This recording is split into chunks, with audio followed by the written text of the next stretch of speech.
இன்றைய தமிழக முதலமைச்சர் சி ஜோசப் விஜய் அவர்களே, இந்த கரூர் மக்கள் உங்களுக்கு என்னதாங்க பாவம் பண்ணுனாங்க? ஆனா சும்மா சொல்லக்கூடாதுன்னு, நீ பெரிய நடிகன் தானே, லாஜிக்லெஸ் ஆக்ஷன் தான், ஆனாலும் பரவாயில்ல.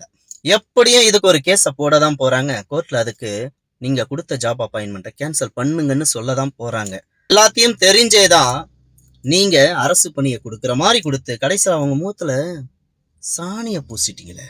தமிழக வெற்றி கழகத்தின் தலைவர் சி ஜோசப் விஜய், அதாவது தாவேகா அரசு வழங்கிய அரசு பணி ரத்து. சகோ, இன்னுமா உங்களுக்கு புரியல?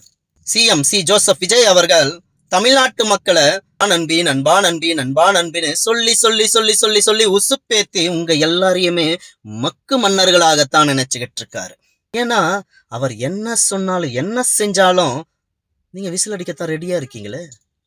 நாங்க மக்கு மன்னர்கள் இல்ல, மன்னாதி மன்னர்கள் என்று போல்டா கெத்தா சவுண்ட வசத்தி சொல்லுங்களா? இல்லாட்டி எப்பயும் போல விசில் அடிக்க கிளம்பிடுவீங்களா? சுத்தம். நாங்க எவ்வளவுதான் கத்தி கத்தி கத்தி கத்தி கத்தி கூவுனாலும் நீங்க கடைசியில விசில் அடிக்க தான் கிளம்ப போறீங்க. நன்றி, வாழ்க வளமுடன்.